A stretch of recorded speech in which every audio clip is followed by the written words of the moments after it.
but we filmed 2 4s. Half. I hope Will watches this. I hope Will watches this, and I hope he never lets it go. We filmed a half.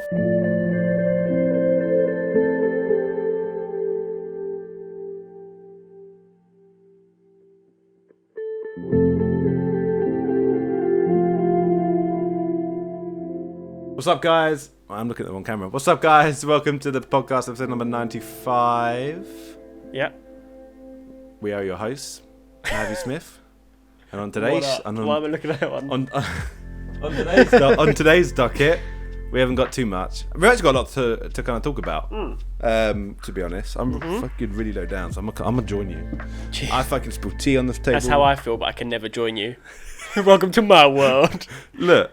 How has that already happened? I don't know how I do it. It's actually incredible. You remind me of Gloria from Madagascar. You know, the hippo shakes her ass and hits all the trees on the way through. I was setting up the podcast, I snapped my ass in this corner. I've never heard. Also, you can see behind me with tape. But we make it big. Can we have Frog Tape as an official sponsor? I tell you what, if we don't have Frog Tape as our official sponsor, I will be pretty bummed out. Yeah, I feel like we've failed as a supporter if we don't use the Frog Tape. Yeah, because absolutely. Every single time there's an issue, I just hear Jiva go, "Got any Frog Tape?" Yeah, that it could not be more accurate. Frog Tape has saved our skin more times than I care to mention, if I'm honest. It has indeed. Right, we've got a couple of topics to talk about. First of all, I want to kind of explain where we've been. I'm a title of this episode, "Where have Mavismith been?" Yeah. Hashtag find Mavismith. Yeah. Hashtag not doing too much. Basically, over the past couple of weeks, GFA has been moving. We have started filming on Meme Runner 2. So we've filmed the first and second act, apart from the beginning of the second act. And we've still got the third act to film. But we've filmed 2 4s. Half. I hope Will watches this. I hope Will watches this, and I hope he never lets it go. We filmed a half. While I remember. Thanks for reminding me. A couple of weeks, Kevin's in London, so it'll be a weekday. But just remind me to talk about it after. Yeah. Anyway, so yeah, two 4s. 2 4s. 2 4s. We're about 2 4s of the way through. 2 4s of the way through. About 62%. It's going to be really good. We have a great location for one of the locations. A great location for the last one. Yeah. The other 2 locations were a little bit. We could have had better, but we have to deal with what we have to deal with. Yeah. But apart from that, we are still working. We're still working on ideas. Mm-hmm. We're just kind of waiting for GFA to be back up and running. So GFA does do all the heavy editing, so there's not much that we can do without. You know, that's why there's a trailer that's gone up. Little G behind the scenes have gone up. Yeah, it's like it feels like it's heavy downtime, but not heavy downtime, if that makes sense. Like, I am unbelievably busy with the move and getting everything sorted out. I just got splashed with tea as well. That was not a good I saw it happening. I hope Rob cuts that camera. Yeah, we it feels like it's downtime because we haven't been releasing and creating as much as we obviously usually do or want to, but it hasn't been downtime. We haven't been relaxing. Matt's been streaming like 24/7, getting the subs up, keeping people happy and you know, keeping the connection with our audience and ourselves. And whilst he's been doing that, I've been just moving. It has just been the most stressful and like it's just been so much work. Like, I've been painting till 1 a.m. for the last 4 nights in a row, so I'm knackered, and it's just painting, fixing stuff, sorting out internet, the things you don't really think about when you move, little bit, getting keys cut because we need more keys. When does the rubbish go out? We have to ring the count. It's like all these little chores. We have to ring around and sort things out. It's just you have to change all your passports and stuff as well. Passports, driver's license, everything. So it's like, once this is all done, so give me another week or so, and I'll be back up and running full force, and then we can start creating a hell of a lot more. But it's just been such a period. At work today, someone who I was speaking to was saying that she's working super long hours at work because her colleague went back home to Romania, and her passport ran out when she was over there. She was over there for 2 weeks. I went, she knew. Yeah. You always look at your passport. You got to put it into the bloody plane when you check in. So you know your passport's going to run out soon. Put it into the plane when you check in. Oh no! Put it in the plane. Yeah, put it in the fucking hold. Yeah, I mean, that's ridiculous. Yeah, that's a complete tangent. But yeah, anyway, so that's kind of like where we've been. Like we are obviously still here. Yeah. I want to talk about the hoodies. Yeah. The hoodie story, the whole hoodie story. Now we've got them. We've got cream. We've got pink. We've got blue. We have done one order. Yeah. We've done one order. Oh yeah, one green, one jade. We've done one order. I'm looking to do a second one, although they're being really difficult because it's really expensive if you don't buy in bulk, which we obviously did. So I might leave it for now, and then I've got a cool idea for like a crew neck, for like a lightweight crew neck for the summer. So not as thick as. That's the one thing I hate about I don't hate about these hoodies, but they are really thick. Yeah. So they're great for the winter, but now that we're going into summer, they're going to be a bit. I can't see myself wearing them in the summer because they're so hot. They're so like, unless you get like a nice cold day or like windy day. I want to look at trying to design some hats as well, because this is like one of the first hats that we made, and I love it. It's so good. But I would like to have a proper range of like nice Mavismith hats. So I might take a look at that while you're doing the hoodies and the crew neck. And yeah, if we can maybe get something for the summer, like we would love to have a merch thing, because not just because. Not to make money, because we're not charging people more than what we're paying, if that makes sense. I find it's that so face hard value. I was trying to explain it on stream the other day. I was like, because shouts out to this guy if he watches it. He's called Marty McFly. Yeah. I don't think that's his real name, but he's called He's Marty. back. He's back From the future. Mike McFly. He was like, I want a hoodie. He's from Australia. I was like, I don't know how much shipping's going to be costing, because it's got to obviously, get to Australia and then survive all the death over there at the moment. Yeah. And he's like, nah, just do it. I was like, I will. I don't know. The hoodies right now are coming at like £36 per hoodie, depending on how many people keep asking me, and it keeps going down. But I don't want to sell a fucking hoodie for more than 30 quid and not get any money myself. You know, I'd rather sell it for 20 quid and just keep the £10 for Mavismith stuff. Like it's really not that. Yeah. For 30 quid, I'd rather just make up another line. Yeah. But I like doing specific things. I would love to do like hoodies this time, shirts next time. I would love to do like they do that company that we got them from, do little teddy bears with like little t-shirts on it. I'd fucking love to get one of those. Yeah, like we want to make merch because we enjoy the idea of like designing clothes, and hopefully someday we'll actually branch away from making it Mavismith branded clothes, like much like Teddy Fresh with H3, and we'll have like our own clothing lines. But Mavismith merch wise, like we always want to make stuff that people that enjoy our content and follow us and like us want to sort of represent. And right now, obviously people sell merch, they make money from it. It's one of the biggest, I want to say money makers, but income of revenue for influencers and YouTubers, Twitch streamers is their merch. They might not put a huge markup. It might be like they make £3 or £4 per item. If you think about it, we did what? We had so we ordered 15 hoodies. They were £20, £19.98 or something ridiculous. So thanks for the 2p guys. Yeah. You got ripped off. I ripped you off 2p. I haven't seen any of this 2p. 15. I'm owed 15p. Yeah, so thanks for the 2p guys. I'll put towards something good. So it was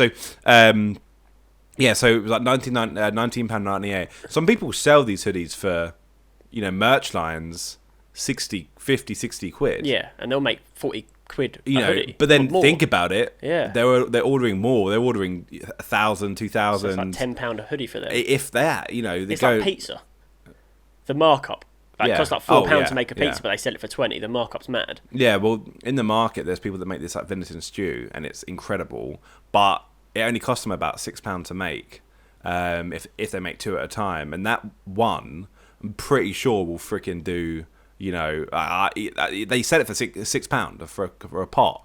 And I never see them change it. So yes, they probably making bank. That's the thing. You can do that with the hoodies. But I was trying to explain on the stream the other day. I was like, we don't make money off them, but you have to pay us money. But that's for the hoodie. But then you got to pay extra for the postage and the packaging. I was like, it's like kind of it's if you're buying it yourself from the website. But we're the making no money middleman. Yeah.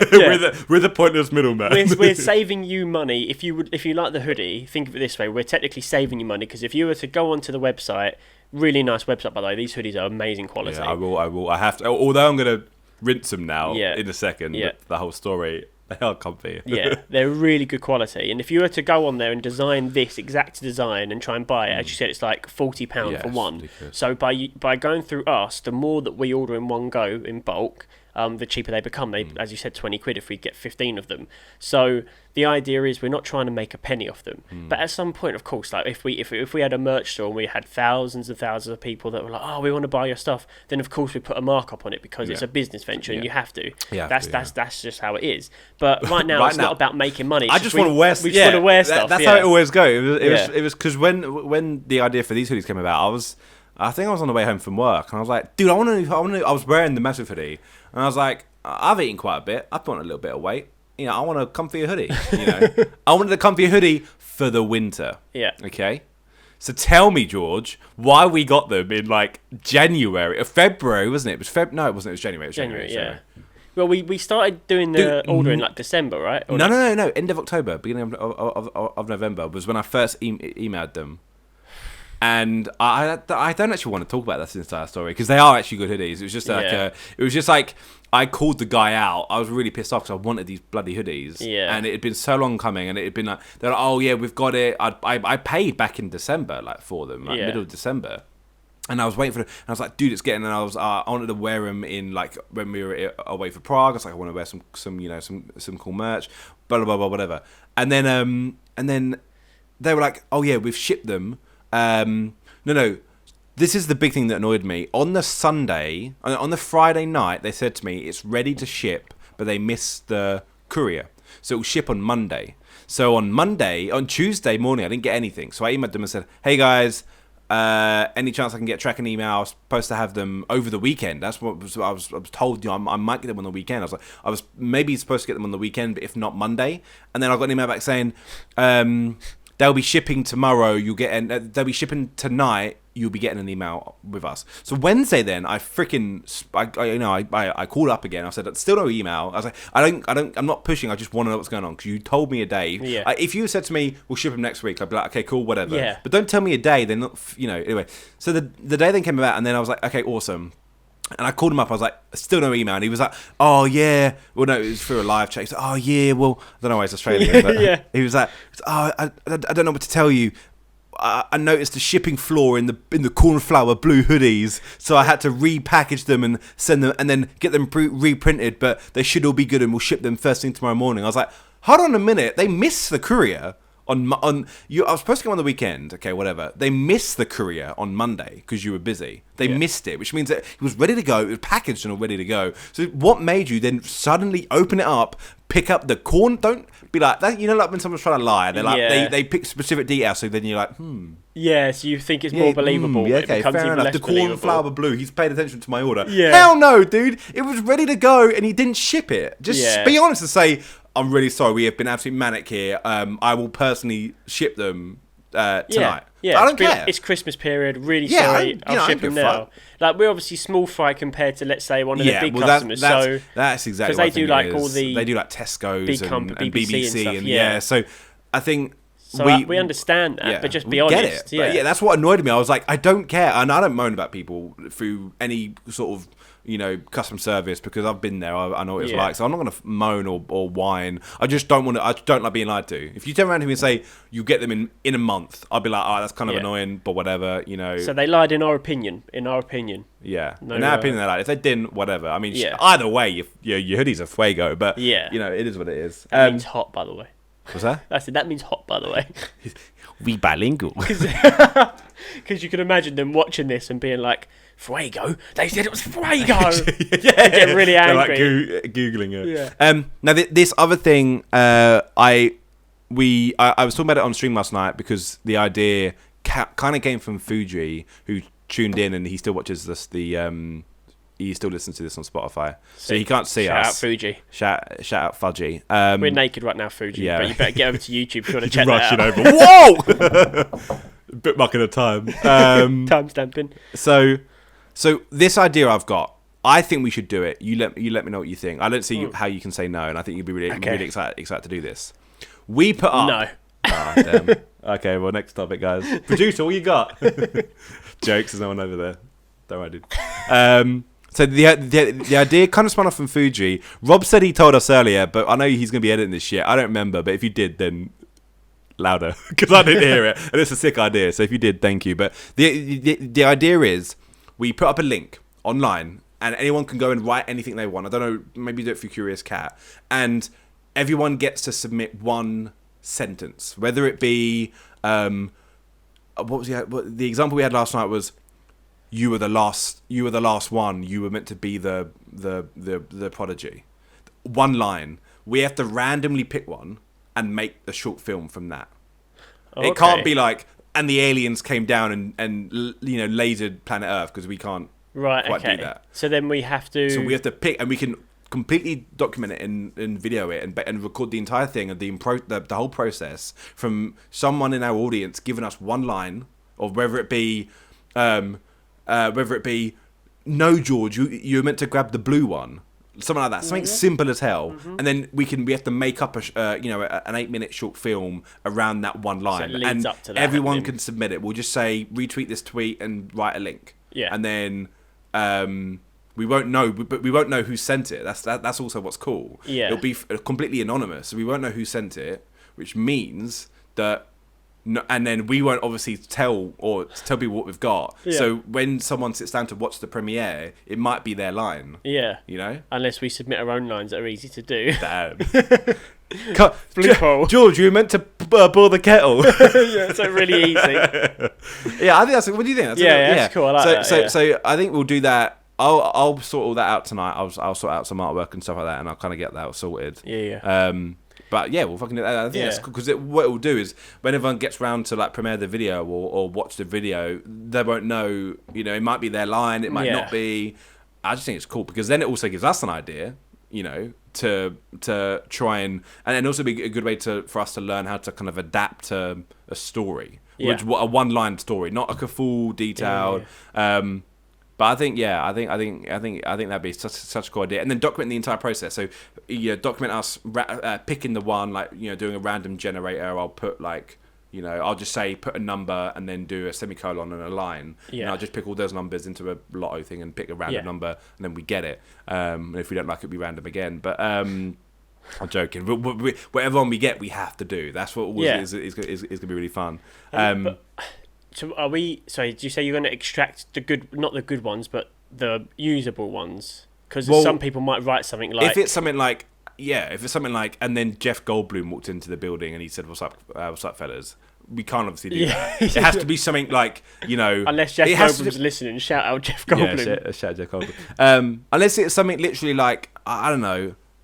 Matt sipped his tea in horror of what was in front of him, something like that. Something as simple as that, and then we have to kind of work out story. Usable, similar to how we did that Black with No Cream thing, where we had that song, we both listened to it, and we both individually worked out what song we wanted and what we wanted to do, and then we both came together. Didn't we get the exact same thing as well? Yeah, that was awesome. Yeah. We were given this is in the cringe warning video on our channel at the end.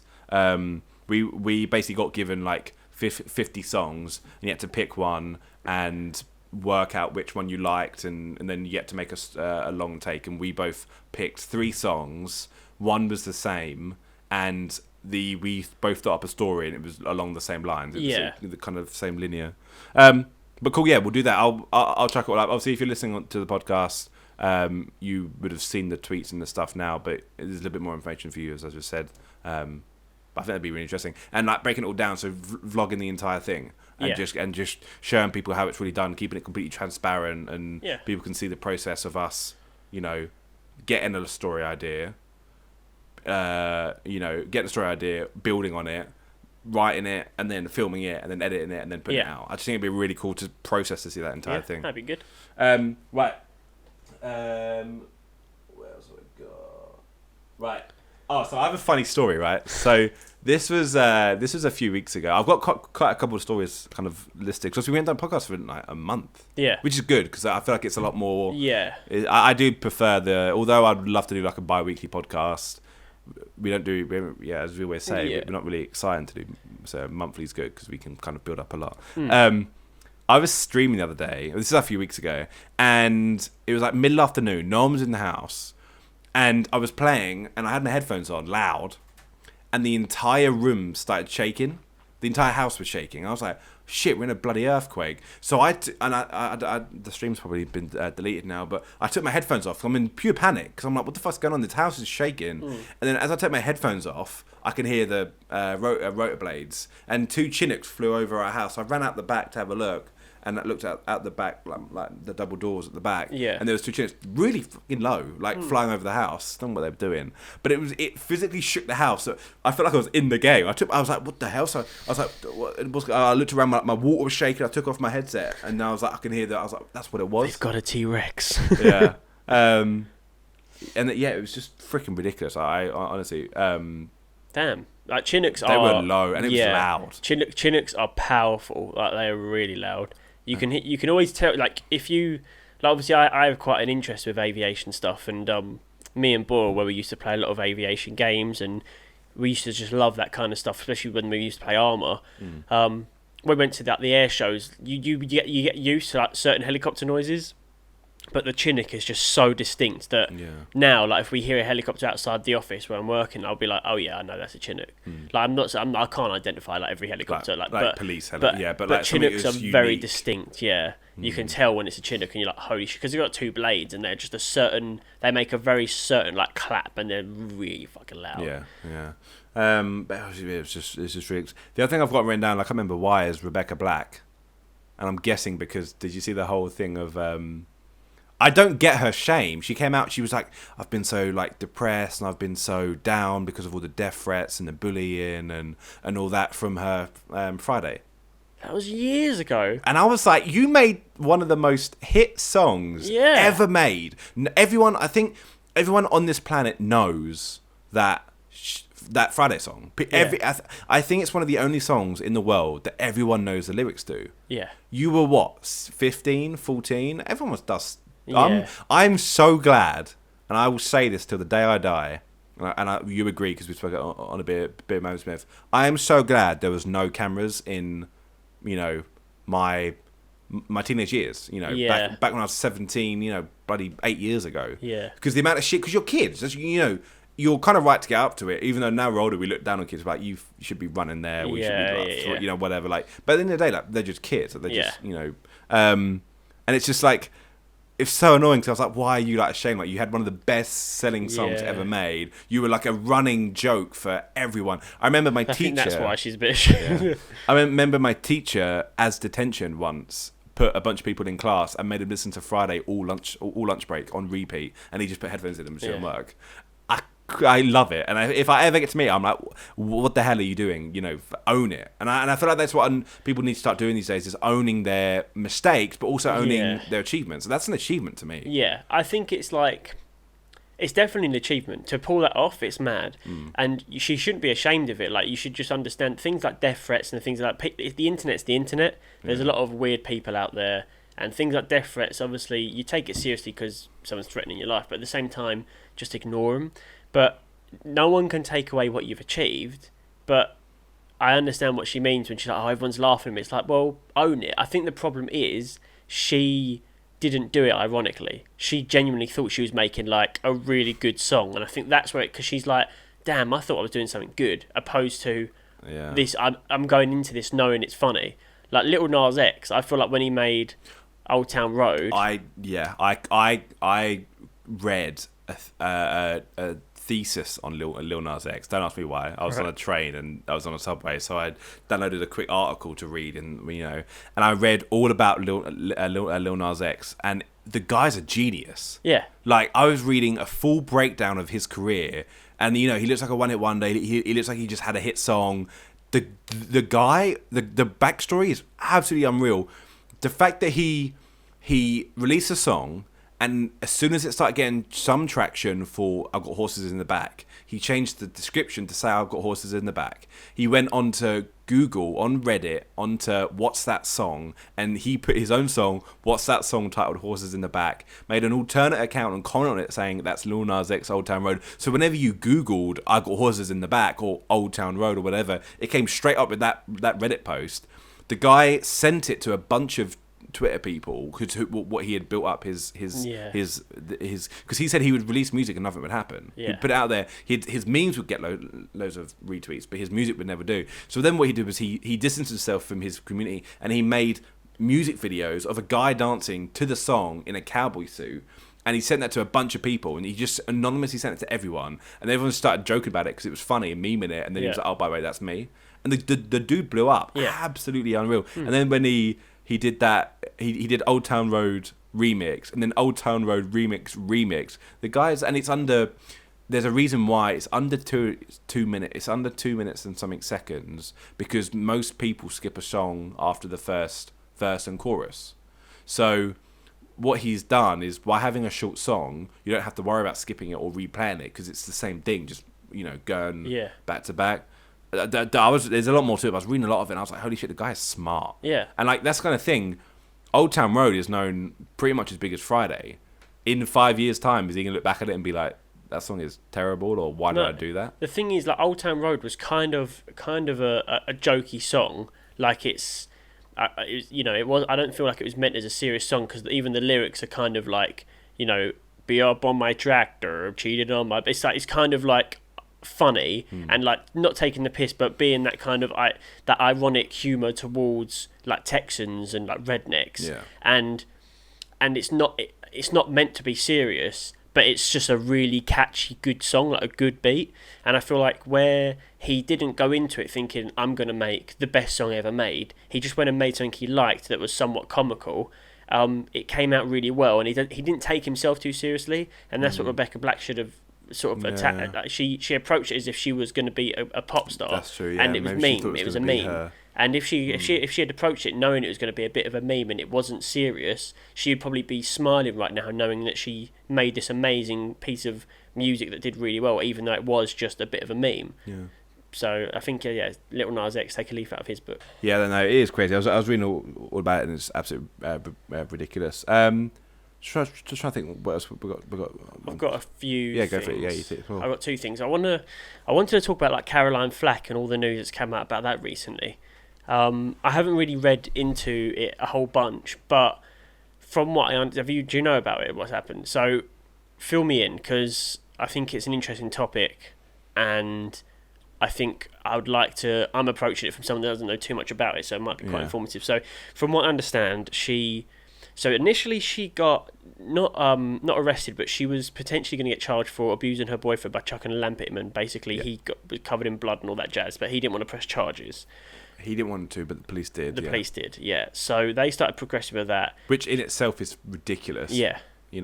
She did release a letter her mum released a letter that she wrote back in January and wanted to release, but her publicist said don't. And it's basically like defending her, like she's defending herself. Yeah. And in PR, it's normally best to say nothing and just let it all blow over. Because I do believe that you can get away, dude. A guy recorded a guy dead hanging on a tree, and after a week it was gone. And no one thinks about that with Logan Paul anymore. Like if you're gonna rib him or take the piss out of him, you will bring it up, but no one's thinking, So I think with how much is going on in the world, entertainment wise, you can do shit and get away with it, in a couple of days. So that's why PRs are like, let it just sit on it, see what happens, and then it'll might blow over. So yeah, Carol. But she breached her bail terms by texting him when she wasn't supposed to be communicating with him. No, I didn't know that. So that's from what I understand. I might get this a little bit wrong, but from what I understand, she communicated with him when she was told that she's not allowed to, like legally. You're not. I think it was either her bail terms or something that nature. But she wasn't supposed to text him, and she did.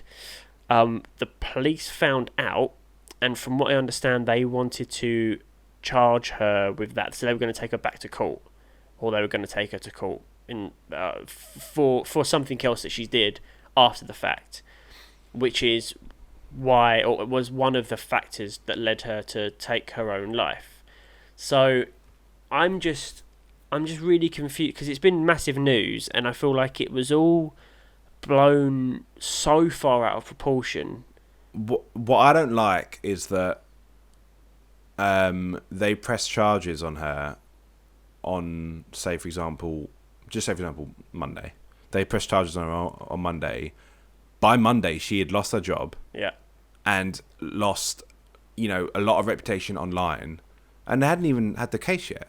It hadn't even been spoken in court. So you got to be so careful with like influencers and stuff. Yeah, like, it's absolutely ridiculous how like True Geordie, like he lost all of his money and sponsors because of the whole DM thing. Yeah, he I'll go. Oh, he leaked his DM. No, his DMs got leaked, right? Yeah, and all the sponsors didn't want to work with him. And he lost. That's the kind of stuff. Give it like a week, and give it a month, 2 months. We give it a year, maybe, and there will always be sponsors for people. Like, he lost like all of his money. Had to sell his cars. He bought like a Bentley and a McLaren. He had to sell both of those or one of those, I think, to get some money back. I respect him, but he does a lot of football and wrestling, and a lot of his jokes on his podcast are wrestling and stuff. And if he has a good guest on, I'll watch it. Like I watched the Ninja one, and he's a really good interviewer. I listen to all of his podcasts. That's about the extent of the content. When he talks about wrestling and football, it goes over my head, so I'm just like, football. I'm not fussed, but I like his podcast, and they did one diving into sort of what happened to him around that period. He does good videos every now and again that are for me. That are, like deep diving into like psychology and stuff like that. Anyway, back to Caroline Flack. I think that's what irks me the most is that no matter what happened with her now, no matter if she was still alive or she wasn't, I also believe that we'll forget about her in a week. I hate to say it, but we will. They'll either be A, someone else, B, it just becomes old news, and people are people are given so much information every day that it just kind of goes to the back of your head. For example, like I'll always use this as an example. Matt Miller was such a huge thing to us. Like, do you think about him every day? Like, week, maybe we listen to his music, or his music comes on, and you're like, damn, I wish we had more music. Yeah. But I thought that would stay with me for a lot longer than it did, and it was kind of just like, whenever I listened to music, it kind of annoyed me because, I wanted more. But at the same time, like, it was kind of gone, Juice WRLD, gone, and whatever. And it's a real shame because there is so much information that it takes the impact away from it. But what that also does is it takes what needs to be changed away from it. So newspaper have so much ability to harass, and people were like selling. Someone sold her blood to some newspaper publication, and it's like, can you imagine like that being a thing and having? And I don't care who you are. I don't care if you're the most confident person going. You don't care about media. You don't care what people think. If you get into a fight with someone, boy or girl, whatever, and there's like a little bit of tension, and your blood, which doesn't even matter being in whoever's hands, gets sold to someone. That's just, you shouldn't deal with that stuff. And it's like, and I'm really funny with people. I'm just funny with people talking on social media about problems. If you're talking about problems on social media, just don't do it unless it's a politic issue. I kind of understand, but if it's like the whole I've lost all respect for KSI and Deji. I respected him so much growing up in his grind, and and I still think there's like a good thing. But the whole thing with him and his brother last year or Christmas this year or last year, it's just like, what are you doing? You just say, oh, someone asked you about it. It's not do you? It's family. I know. I never will, and I really hope someone can clip this and send it to me if I ever do. I hope I never ever talk about family issues, even friends issues. Obviously, there's an issue at the moment in like a group. Obviously, I'm never going to talk about it. No. Someone comes in and goes, oh, no. I think the difference there with KSI and Deji, and we always tangent when we're telling stories, but I think the issue there is because because Deji made it so public, KSI wasn't making it public. He purposely was going out of his way to not make it public because he knew how to handle it, and he has a good PR team.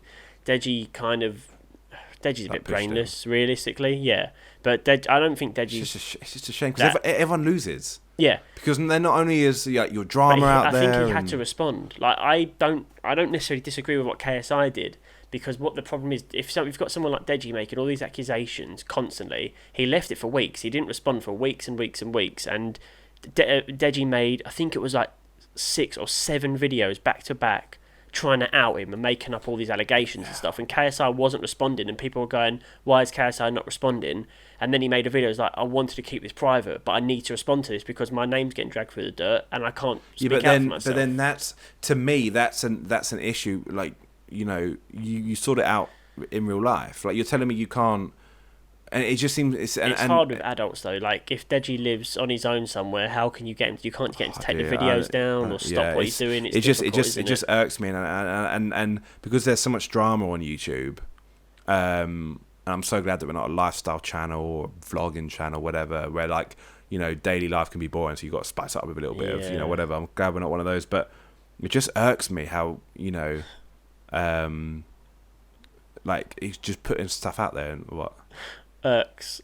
You've said it about 15 times. But is it your new word? No, I don't ever remember using it recently. But it doesn't annoy me. It just like because I look at it, I look over it. Earlier I saw a title of Logan Paul's video, sleeping with my brother or going out with my ex's wife, and I look at that and I'm like, you're a prick, and then I look away and I never watch it because Logan Paul's made some really good content over the last couple of weeks. Like his videos have been really good. That, yeah. Someone else said that. Yeah. Like the last since he started making videos again after losing to KSI, other than the video of him talking about the fight, all the videos he's done since then. So I think it's like all of January and all of Feb have been really good videos. So he's made some really good, interesting, funny content, like stuff that I've actually liked to watch. And I've been like, this guy's actually alright. And he said in one of them, he's like, it's weird how people like you more if you just be yourself, because he said he was always putting on an act and all this shit. But in general, the videos are really good. And then he releases something like that, and I'm like, I'm not going to watch that one. Like I've watched all the other ones because they're only 5 minutes long, quick, to the point, fun content. It'd be very different if you won, didn't it? Wouldn't it? If you won that fight, would be in a very that's different. That's what KSI said in KSI's latest video. He was like, it's weird because Logan Paul does really well with bouncing back after taking an L. Like after losing, he really bounces back well, makes good stuff. He's done it like a couple of times now. Whereas if he had won and he had all that stuff, all of the ego went to his head, would he have been really obnoxious and over the top like he used to be and go back to like the old Logan Paul? I don't know. Yeah. But this kind of like mature Logan Paul that he's been doing the last couple of weeks has been really interesting. And that Al Frazee stupid guy with the purple hair that I said about Jake Paul's right hand man that has like the worst ideas I've ever heard, and for some unknown reason Jake Paul listens to him, and I'm now convinced that he's like 70% the reason that Jake Paul's videos have become awful, because I feel like he's taking his advice and he's the worst advisor. I don't know why he's friends with him or what's going on. I don't really understand. But they were in one of the vlogs where they were like filming behind the scenes in one of Logan Paul's vlogs. He shows like the build up to the fight with Gib and Jake's having his breakfast. This is on the fight night, having his breakfast in the morning, just chilling out, and you actually see a side of Jake Paul that I don't think anyone's ever seen. He's very sort of shy, like not shy, but he's sitting there quietly, and a fight starts breaking out in the background, and Jake Paul knows he's on camera, but he doesn't get up and be like, yo, and try and be like the big man. He just sits there eating his breakfast, looks over, like he actually looks like a scared little brother, is the way I would sort of explain it. He looks over, then looks at Logan, he's like, oh, Logan, go and sort that out kind of thing. He doesn't want to get involved. And Jake always puts on this like facade on camera, like he's like this big man. So that was interesting to see, because I feel like that was like a more in-depth view, even though it's just a few seconds. I feel like that was more of real Jake Paul that you've ever seen, those 3 seconds, compared to like the last 3 years of his career. Yeah. And anyway, so something starts happening in the background, and it's Al Frazee. I can't remember this guy's name. I've said it 100 different ways because I don't know. He's a nobody. He's such a loser. But God, if you watch the content, you understand why he annoys me so much. But he starts having an argument with another one of Jake Paul's assistants or something, because he's late with the food. So Jake Paul's been waiting for an hour to eat, and it's obviously a really important meal because he's going to be fighting tonight, and it has to be with clockwork. So rightfully so, he's a bit pissed off. But he starts like trying to be a big man and start a fight. So Logan Paul's vlogging at the time, talking to Jake, trying to do like a pre-fight interview, and this starts happening in the background. So he gets up and he's like, oh, for fuck's sake, like stop this, and like pulls him apart and says like, stop, calm down, it's done now, we can't turn back time, shut up, get on with it. But this guy's trying to give it the big un. And then Logan sits back down, starts talking to Jake, and it starts kicking off again. So Logan goes out there, and his videographer follows him, and this Al Juicy guy is like standing there, and he's sitting. Logan says, dude, you have to calm down, and he's getting in his face, but not angry, like trying to calm down. And he sees the camera on him, and he goes and he smacks the camera, and he smacks the camera out of the videographer's hands, and then the camera goes off. You don't see what happens. Someone else was recording with an iPhone, which makes you kind of think, oh, was this all planned? But I doubt it. But because it's like a vlogging environment anyway. So someone else is filming with like an iPhone or a camera or something on the sideline, and as he hits the videographer's camera out of the hand, Logan Paul jumps on his back, puts his arm around his throat and like twists and pulls him to the ground, and then gets him in a neck, like starts choking him out, and he's slapping the floor because obviously he's getting choked out. And then you hear Jake Paul say, "Now Alfreezy, now you're fucked up," because Logan Paul jumped on him. And I was like, I've got some respect for Logan Paul, like protecting his videographer. Whether it was staged or not, I don't know. It's just like, but then he even then, like, why? I just don't see the point of fucking fighting, dude. If you slap, fucking, if we're on set and you're recording and someone slaps the fucking camera at hand, the guy's off. Like, the guy's not getting any work ever again. Yeah, he's not around it. If you're like a loyal person, whatever, everyone has arguments. If like Rob did it, I'd be like, all right, let's talk about it. Yeah. But if someone else just randomly, or go away for the day, go away and come back in a day, and you can apologise and you can work out what the fuck went wrong. But like to go and start fighting and getting in the headlock, it's just like, what are you trying to do? Like, who you trying to impress? Like, yeah, I suppose, yeah. You know, in my opinion. Anyway, to loop this all the way back to Caroline Flack, to me it becomes of tangent. I don't think it actually is that big of a tangent, purely because it to me the issue is drama. If someone ever tries to start drama with me online, you'll get hope, and I still hope, and I don't see this changing. You won't get me fighting back. You'll see, you want to talk about it, take it offline, come meet me for a dinner, a drink, whatever, and we'll talk about it. And if you want to carry on spouting it, you do what you want to do, bro. And then I'll say, you guys can listen to you. I've tried to resolve it, listen to them, and guess what? Week's time, I forget about it. Doesn't matter what I've done or what they've done or what I haven't done. In a week they forget about it. But I've tried to be like, dude, what are you doing? No one gives a shit about you. No one.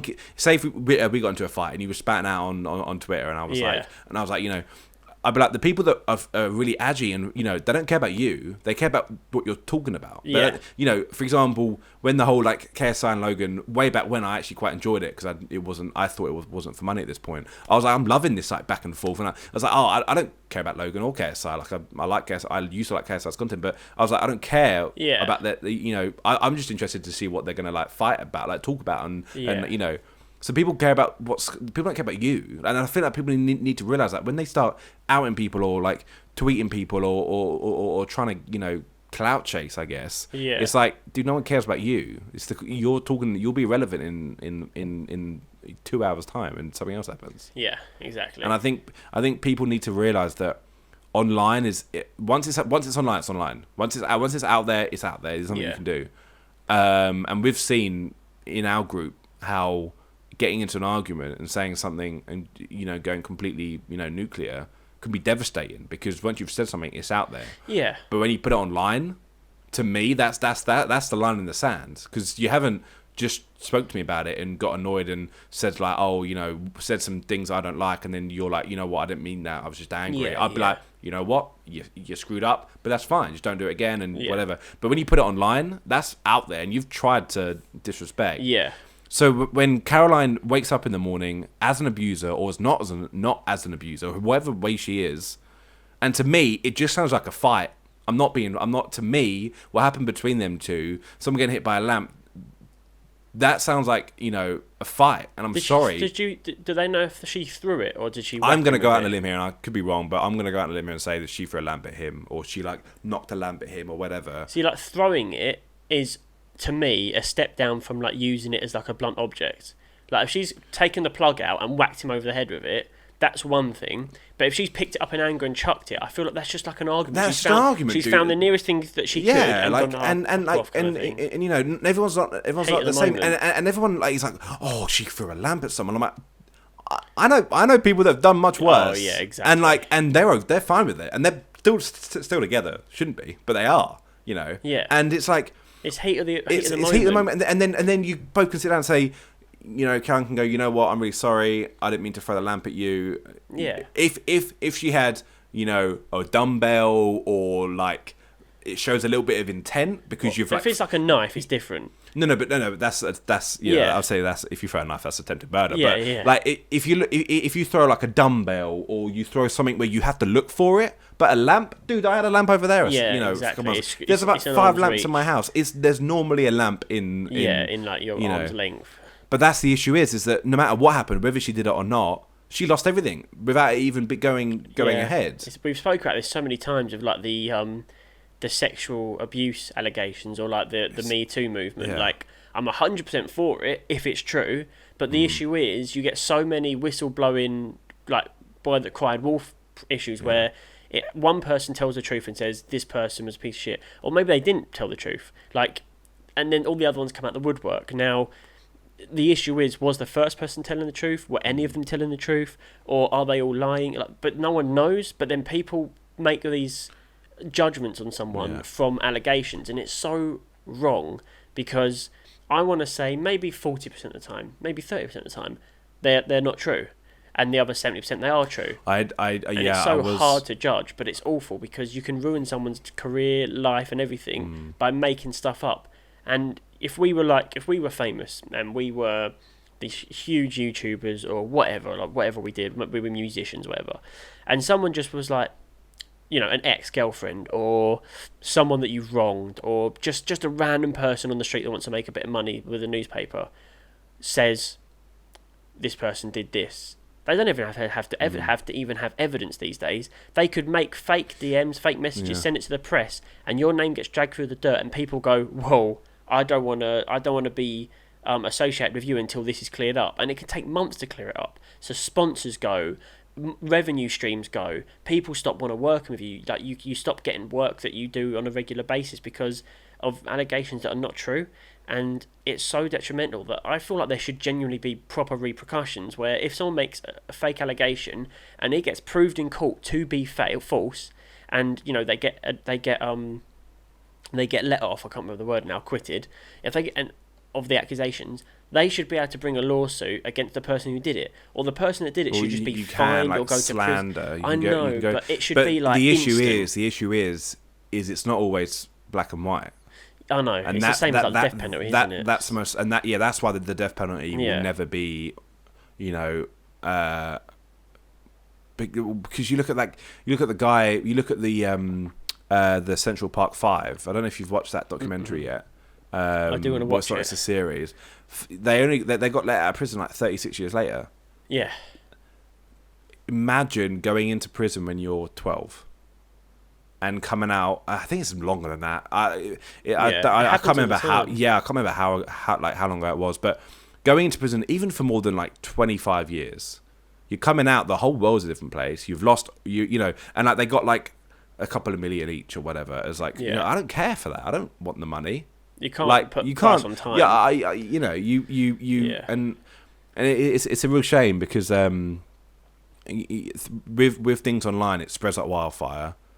Once it's online, it's out there forever. And 3, false allegations, like it could, that's the most irritating thing is that if so, for example, you and Beth have a fight. Yeah. There's no cameras. Yeah. There's you and Beth talking your points.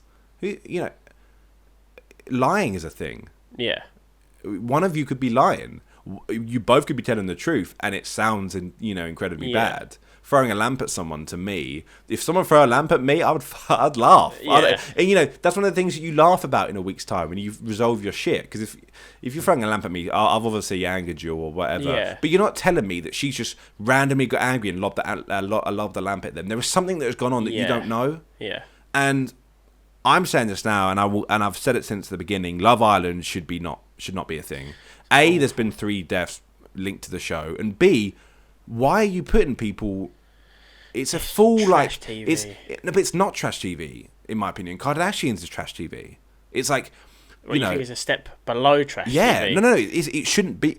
The Kardashians is trash TV. Yeah. It ain't for me. I watched a couple of episodes of it before, and it ain't for me. It's funny at times because it's like, oh my god, the cupcakes are pink and not red, and it's like a big thing, and they spent thousands on this cupcake order. It's funny to me sometimes. I liked 90210, which was like a sitcom in Beverly Hills. I thought it was quite entertaining. That's trash TV. The Stranger, I don't know if you've seen it on Netflix. Terrible. I loved it. At the end of it, I was like, hold on, shit, this is actually pretty good. I hated it for the first few episodes. Yeah, you told me it was awful. Slug through it. But then that's trash TV because it's like a guilty pleasure. Love Island is putting people together on an island. It's all about like physique and body, and you're the same people. Everything the same people are trying to promote body positivity. The same people are trying to promote body positivity and spouting out be positive and be kind. And then all of a sudden you're like, hold on a minute.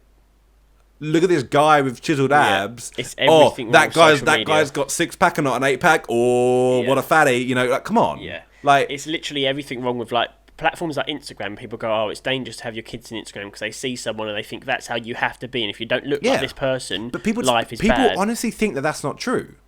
Like people think that. The biggest thing for me was, and I've said this before. I can't remember why, but back in school, back in college, we did a class on marketing, and I saw an advert for Tango, and I went, adverts don't fucking work on me. I don't see a lawnmower and go out and buy a lawnmower. And then they were showing us a bunch of adverts, and we had to like write down which ones we liked. And then as the Tango advert went on, I turned to Zach and I went, "Well, Zach, I really fancy a Tango right now." It works, dude. Marketing, they wouldn't do it if it didn't work. Yeah, of course. Body positivity doesn't work because people aren't willing to actually do the right things. The exact same thing goes. You were talking earlier about like name slandering and stuff like that. We had R. Kelly, who was a piece of shit. Yeah. Pisses on girl. What? He's out there. There's a video of him going, "I'm the Pied Piper. They can't take me down." 90% of people in this world will hear Ignition in the club and run over to start dancing and sing every word of it. It's like, how are you going to be that, oh yeah, R. Kelly piece of shit deserves to be in prison. Oh, Ignition must, and then you run into the dance floor, dude. Like, I think you can detach people from their work, though, in some ways. But then I did that with Justin Bieber. I don't like him because he drives fast cars and endangers other people. But then he's a kid, If R. Kelly is this age, but then if you think about it, so Spotify took music plays off of music off a playlist for XXXTentacion because of the whole thing with his girlfriend, which again was never. I think that it was pointing towards he was what's it called? He actually did what he was. He did the things that he was being accused of, but it still wasn't 100%. Anyway, but Spotify took all his music. And I'm like, hold on a minute, like. Everyone's done shit, right? Whether it's, and Drink Drive, one of them, Drink Drive, I can't fucking remember who it was, one of them, the tall one, Drink Driving, whether it's, I don't know, the whole, like, R. Kelly, Kevin Spacey, you remember him? Yeah. Touched a couple of boys, apparently. Yeah. Case got thrown out, someone died in the case. Like, come on, like, how are you going to be like, this, like, R. Kelly's a piece of shit, but then you're going to, like, back up, like, who's the guy that slept with a kid in the band? What's it freaking called? He slept with a baby. The babies. Oh, from whatever band it is. Big band. No. Big band. They did Rooftops.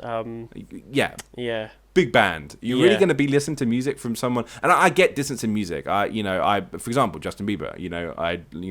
Whatever. Lost Prophets. That's it. Yeah.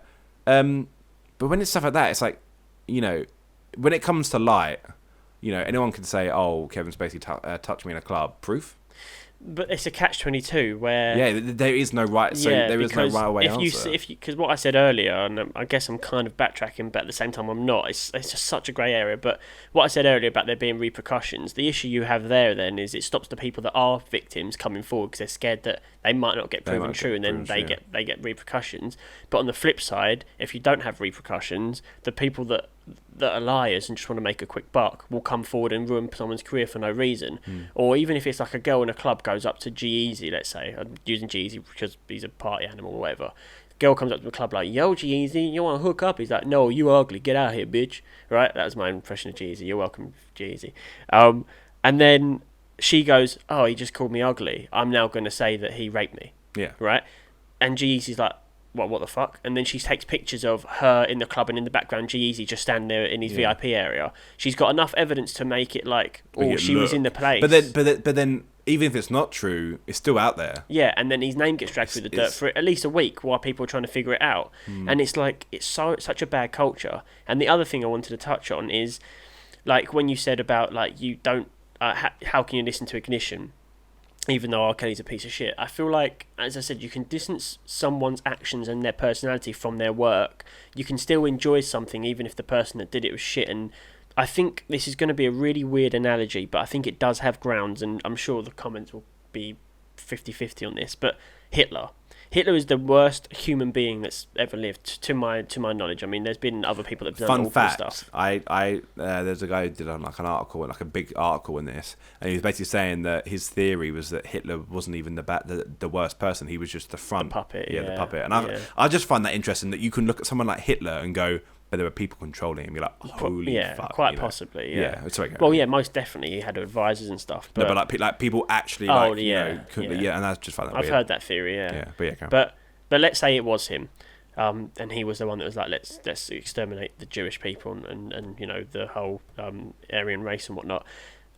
With Hitler, like he's one of the worst people that have ever lived. I'm not going to say the worst because there's people like Genghis Khan that have done awful stuff as well. But they have two things in common.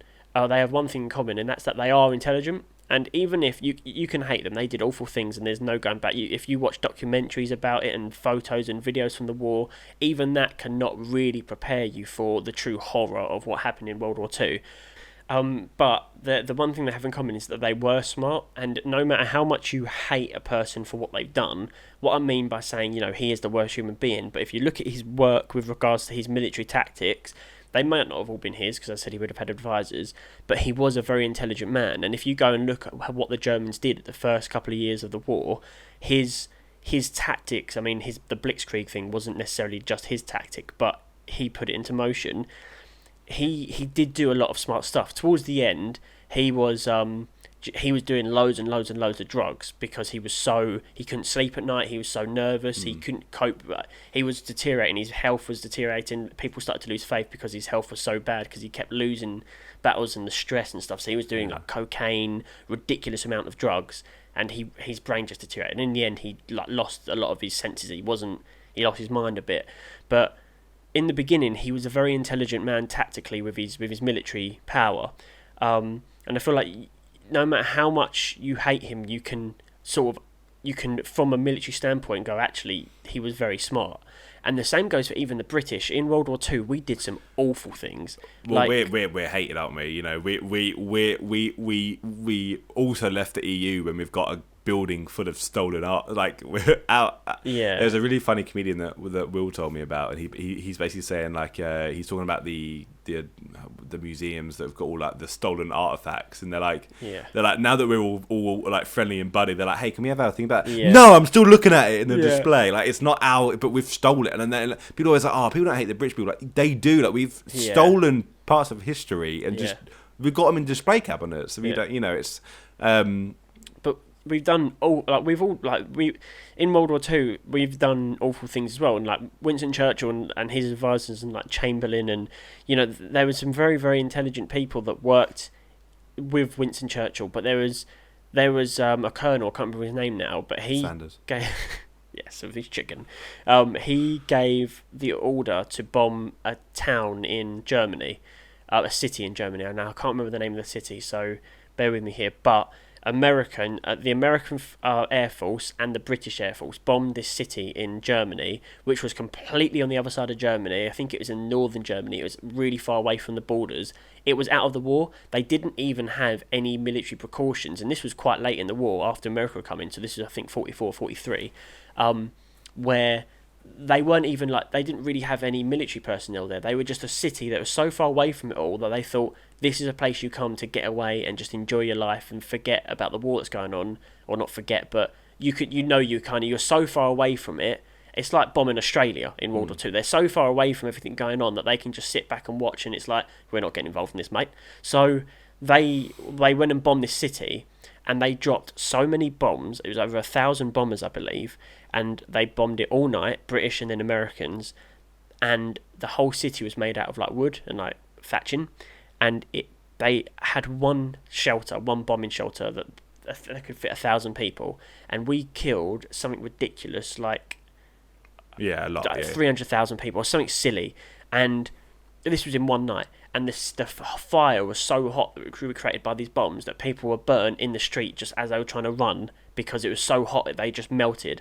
They opened up this bunker that was supposed to be a bomb shelter, which held 1,000 people at max capacity, and it was just this gloop on the floor and bones because they had melted from the heat.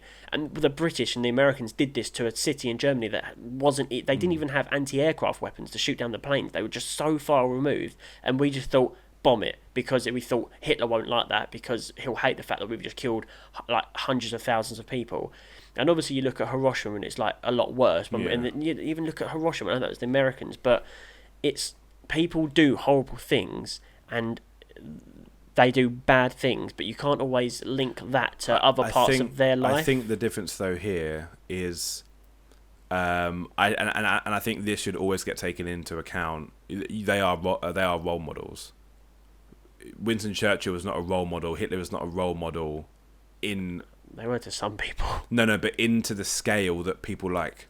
Yeah, it's Kelly, different. Drake, it's different today. Ninja, Yeah, all those that are big role models, and that's what always annoy me about Justin Bieber is you can't go around driving cars fast because of where you are. You are in you're in a position where, Ninja switched to Mixer, and Mixer was the top downloaded app on the App Store. It's a streaming platform. Twitch has ever done that, but the influence, the power of someone doing that, and influencers make so much money, and people say that they're overpaid, but at the end of the day, people say, and they always say this, they say footballers are overpaid. Nurses and doctors should get paid the same. I agree with that completely. Nurses and doctors need to be paid more. But the difference is a footballer is bringing in more money than half of the people in the world. Whether it's sponsorships, whether it's promotion, whether it's ticket sales, entertainment, they are bringing in so much money. Every player is worth so much because they're bringing in so much money. So when you look at it from that front, influencers are the exact same. They are bringing in so many product sales that, they can say, that's why Razer and HyperX are so good with streamers, because they're like, hey, you freaking, use our products. We'll pay you and give you free products. And that's it. Just use our products. They wouldn't do that. We're what, 10, 20 years into a good that kind of cycle? They wouldn't still be doing that 10, 20 years later if it wasn't a good money-making scheme, and it is. Because it works, because they have that power. So when you're in that position, Hitler, a little bit different. People did look up to him. But right now, you've got people doing horrible things. Boris Johnson is a complete, freaking buffoon. He's racist. He's whatever. He probably is racist. I don't think he's a buffoon. I think he's very intelligent, but he doesn't let it on.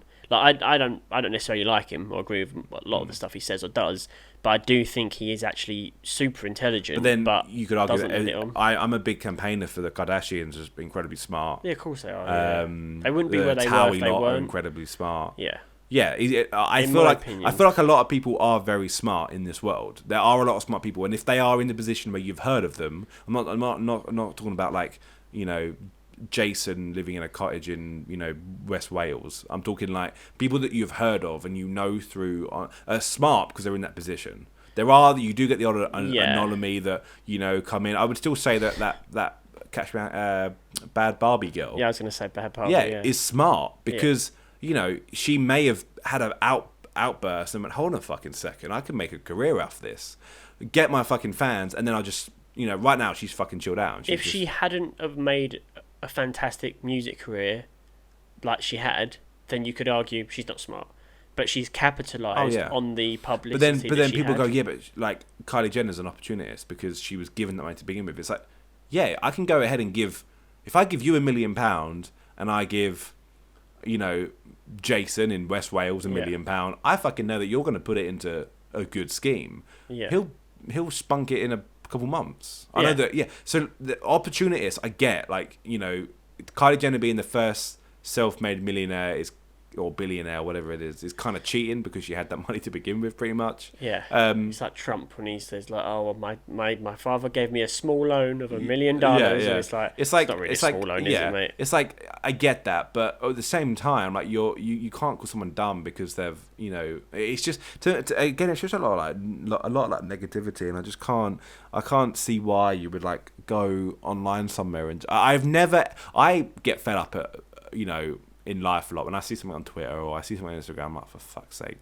But I'm not going to be like, for fuck's sake, and I could have the largest following, and I'm not taking time out to be like, I would never comment on the KSI v Deji fight online. I'll talk about it. I'll talk about it if someone asks me or in an interview.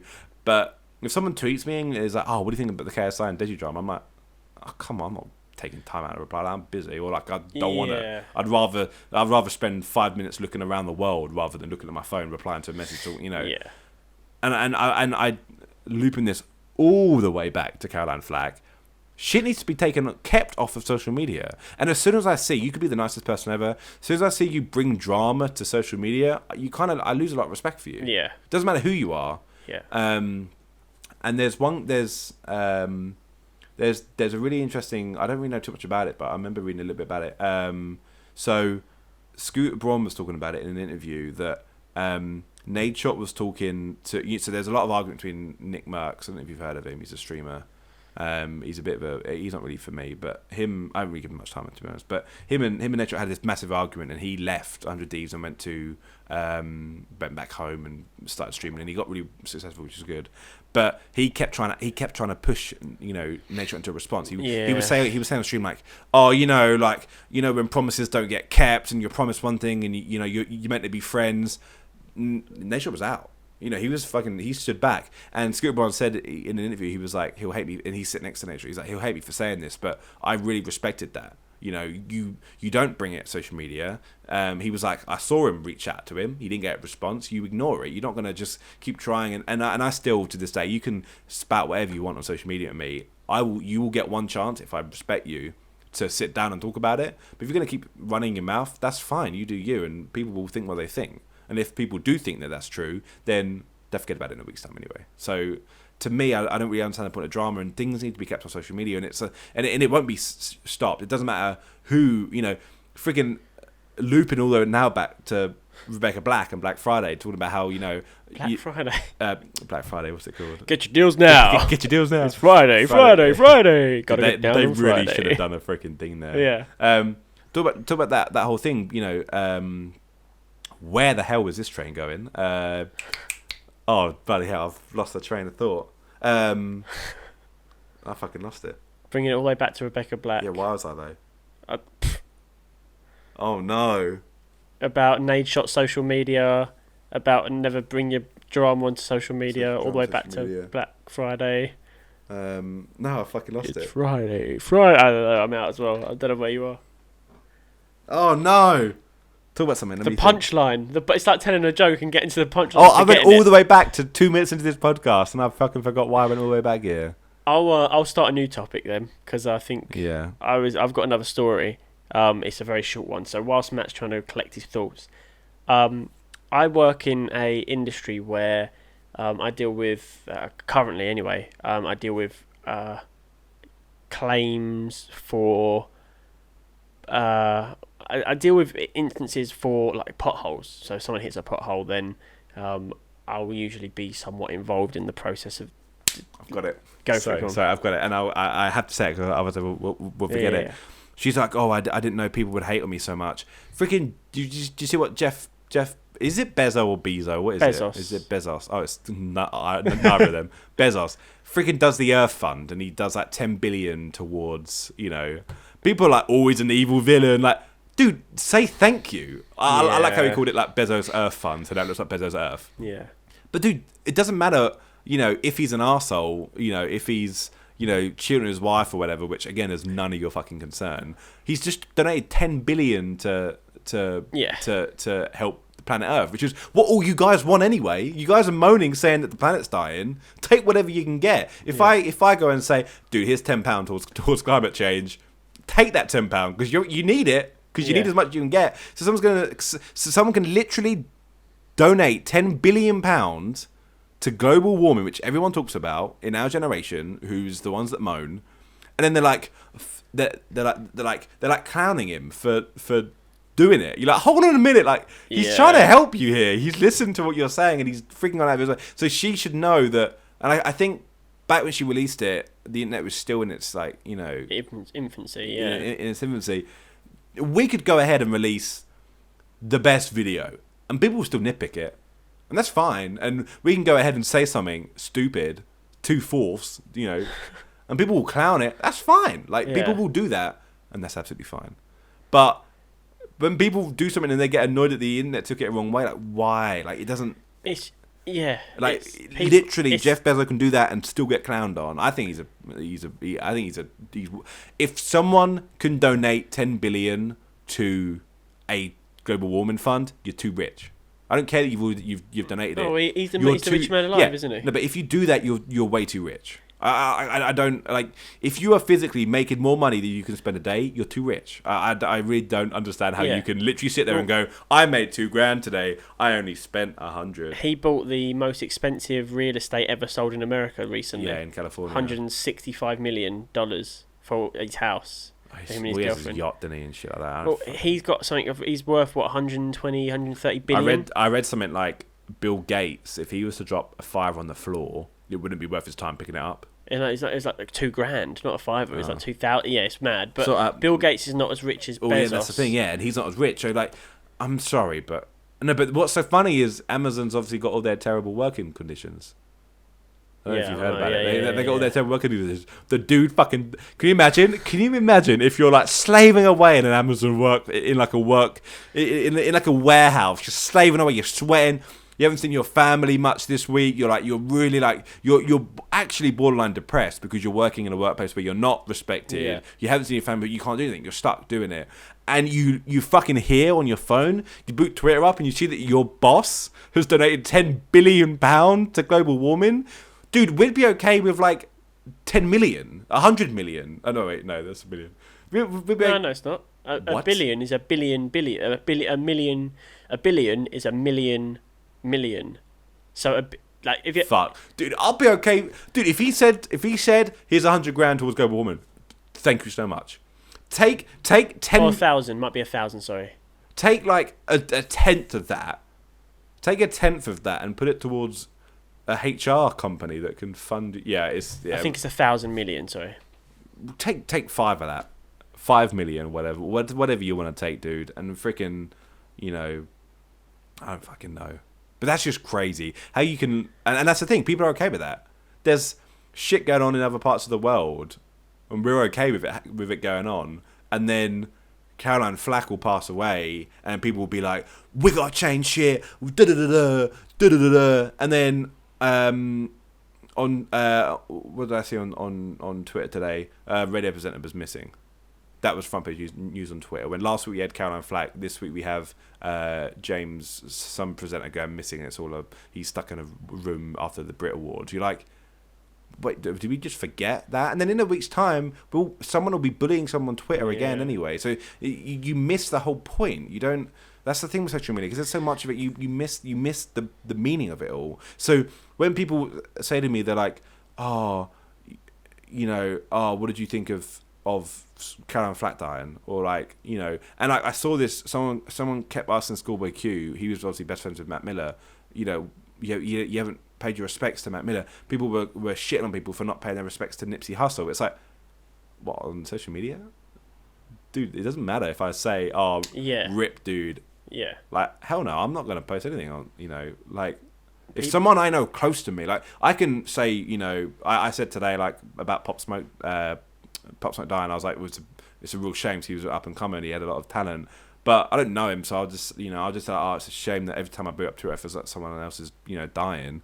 But if someone, like, close to me dies, I'm talking about it online. I'm keeping that to myself, and someone asks me, I'm like, I'm not talking about it, and I'll get on. But people, like, they have such an image to uphold. Yeah. And I'm just and I always pride ourselves on being just a fun escape. We're not doing like vlog drama. We're just doing short films and having a good time. Like you won't ever come to us and see anything negative apart from when we moan about our hoodie order being a week late. Yeah. Like we might talk about serious things on the podcast. Yeah. And talk about sort of serious issues. But you're never gonna boot up our Hopefully, it's interesting conversation to hear how we sort of approach it or think about it, because I think a lot of people would agree with our opinions. But then people won't agree, and that's fine. Yeah, but that's good. It starts conversation, because I'd rather have someone go, well, actually, I don't agree with what you said here, because, and start a conversation where everyone becomes more knowledgeable and has a richer sort of outlook than, people, they're not having that opportunity. They're not having the building of this sort of the idea is to everyone grows knowledge. Like all those facts I said about World War II with regards to bombing that city, I'm not 100% on the numbers. I know it happened, I know it was awful, but I can't remember how many people died. I'm pretty sure it was like 300,000, but it could have been 30,000. I might have forgot a zero or something. But it's stuff like that. Like I'd rather someone go, oh, by the way, you're slightly wrong here. This is the fact. It's like, okay, cool, but the overall arc of the story is true, and it's still accurate information. So it's just. Yeah, opinions are a really wonderful thing, but the issue is now with the internet, everyone's got one and they can shout it from the rooftop. Whereas, 10 years ago, if someone didn't like something, then they didn't like it, and that was down to them not liking it. And they, it's a weird place to be. And people are always like, oh, we have to talk about these things. That doesn't work. Like 2 years ago, there was a shoot in America, and people like Taylor Swift and whoever saying, there has to be gun laws have to change, and it's like, well, have they? 2 years later, Eminem did a really good music video of the shooting in Vegas. Yeah, that's gone. It's forgotten about. Ain't no one. Everyone has to come together. Yeah. Everyone has to come together and do it. But at the same time, this is why I don't follow politics, because every politician is a fucking liar. Yeah. And you can't. They are not going to change things because.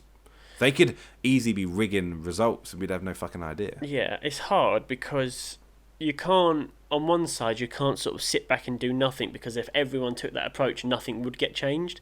And there's loads of, for example, Rosa Parks and civil rights and racism, none of that would have been changed if it wasn't for the people that stood up and spoke out about it. I honestly think if the Rosa Parks incident happened now and she tweeted it, put it on Instagram, put it on Facebook, Snapchat, whatever the fuck you use, I don't reckon it would have gone down the same. Protest, that's what needs to happen. Tweeting, my prayers go out to the loved ones. No one gives a shit. Sorry? What the fuck your prayers going to do? Yeah. And it's like, that kind of stuff, everyone's got to protest. You can't just protest online, it doesn't do anything. Politicians aren't going on Twitter and having a look at what people are chatting about. They're not doing that shit. They're on their private Real islands. Change comes from actually getting out there and making a difference. I mean, the music video of Eminem, there's only so much that one person can do, but I feel like maybe you don't know what's going on behind closed doors. That conversations may have been started because of it. Hopefully there's petitions and stuff. But you're right, it's not going to change overnight, and it does take a lot of voices to be heard. I think Eminem just using his platform and his following to try and get everyone behind his choice. And you got to bear in mind that he's got a huge fan base. He's probably one of the most famous people alive. As well. Very loyal. And that's going to split people down the middle. There's going to be people that, especially in America, that love their guns and they go, oh, fuck Eminem for making a music video about banning guns. I don't like him anymore. I love my guns. And then on the other 50% of people are going to be like, actually, he is right, Well, they for that 50% probably already believe against guns, but he might have changed quite a few minds, and hopefully someone important that has control over that will have some sort of power. And there are states in America that have much stricter gun laws, and it is sort of going in that direction to hopefully ban them entirely. But that change is going to take a long time to happen, and I don't really see it ever happening. It's too deeply woven.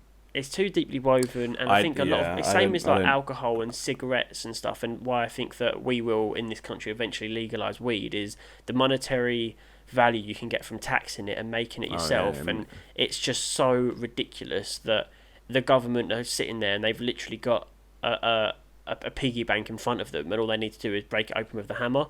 And if they legalise weed, they're breaking over a freaking bank vault, because the amount of money the government would make from the taxes on that would be mental. And I really think it will happen. And I mean, it doesn't appeal to me. I don't smoke it. But if you want to know our views on any of this, there's 50,000 podcasts that we've done of this kind of shit. All right, let's get on to your story then, and then we'll wrap it up. Really quick. So I work in an industry that specifically deals with a lot of potholes, and ironically, I hit one on Sunday, and it really fucked my car up. And I hit it really, really bad in Wickford. It was a very, very deep pothole. Instantly thought that did not feel great. On the way home, turned down the music and I heard clunk, clunk, clunk, clunk, clunk, clunk, clunk, clunk. Bear in mind, I was just doing 70 on the motorway, or the A127, and I heard like clunk, clunk, clunk, clunk, and I was like, oh god, that doesn't sound good. So Monday morning, my mum had an MOT, so she asked me to drive down the garage with her so that she could have a lift back, and I was like, I don't want to drive my car. But I did, and I got it to the garage, and I begged the mechanic there, who I've known for years, I was like, please, can you just spare like 5 minutes just to have a look at it?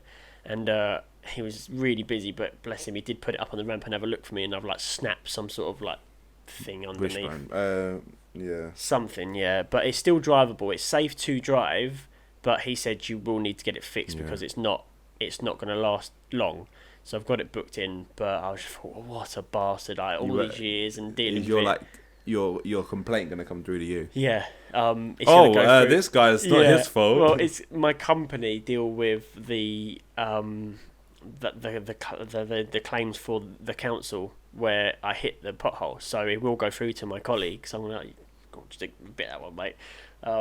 So that would be interesting to see what happens. But I know how ironclad our like denials are, so I'm sitting there going, I know I'm not going to get a penny, but I'm going to put the claim in anyway because it's going to cost me an arm and a leg to fix. And I'm like, oh.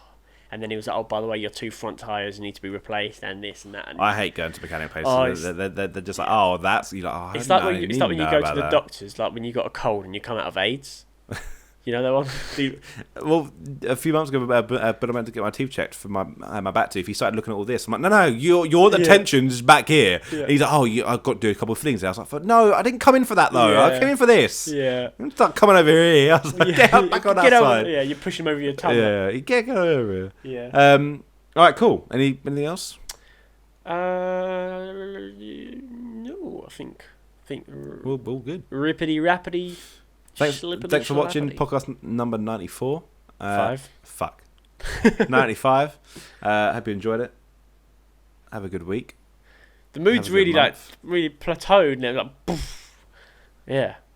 It was a serious one. It wasn't as funny as I thought Guess it was. You could say it went down a pothole. Alright, bye guys. See you guys. Thanks for watching. Be safe. Have a safe week. PSA. Keep on keeping on. Keep on keeping on. See you next week. Stay safe. Next week, next month. Be safe. Be safe. Don't stab. PSA. Be careful of those lamps out there.